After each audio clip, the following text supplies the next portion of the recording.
Le témoignage de Jésus est celui qui est considéré juste au début du livre de l'Apocalypse, où il est présenté comme le vivant qui était mort, mais qui vit au siècle des siècles, et qui tient les clés de la mort et du séjour des morts.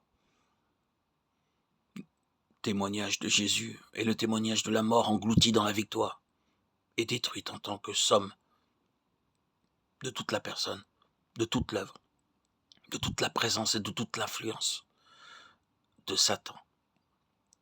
Or cela amène les choses tout droit à ce qui est ultime et final, le témoignage de Jésus. Et le vainqueur est établi en vue de ce témoignage. L'Église est amenée à l'existence sur ce terrain-là. Souvenez-vous toujours que ce fut au moment où tout avait été parfaitement accompli en Christ. Il fut établi à la droite de Dieu comme la reconnaissance du fait que tout ceci était réalisé en lui, à travers lui et par lui. Ce fut lorsqu'il fut là et que la chose était parfaite, accomplie, que l'Église débuta, qu'elle naquit. La vie même de cette nouvelle création dans la personne du Saint-Esprit entra dans l'Église et fit d'elle une chose vivante. L'Église est née quand la vie vint tout droit des cieux, cette vie qui avait vaincu la mort. Et l'Église est amenée à l'existence en raison du témoignage de Jésus.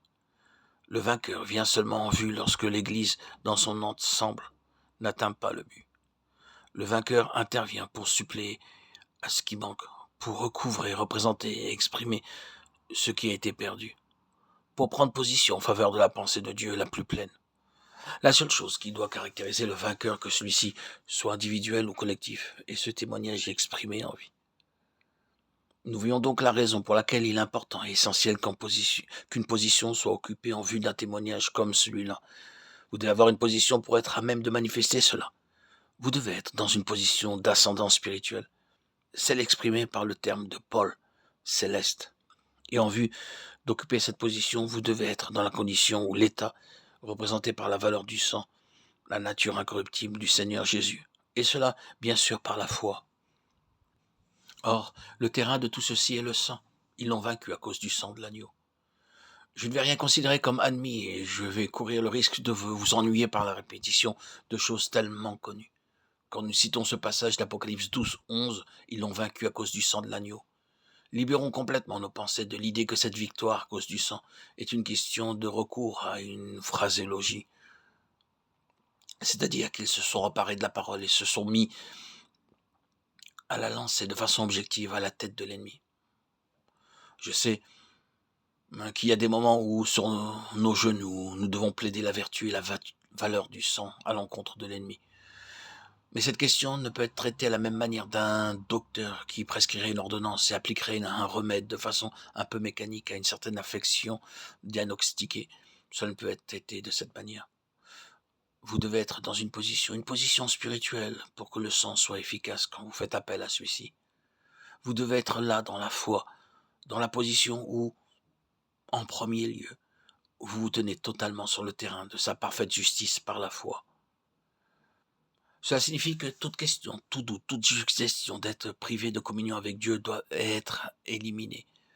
Quoi que ce soit qui soulève le moindre doute au sujet de votre pleine communion avec Dieu vous paralysera devant l'ennemi. Vous et moi, nous devons être à même de saisir cette position devant Dieu par la foi. Que tout comme Christ se trouve là, ainsi nous y sommes, tout en sachant autant que nous le pouvons ce qui concerne la bassesse et l'iniquité de nos propres cœurs.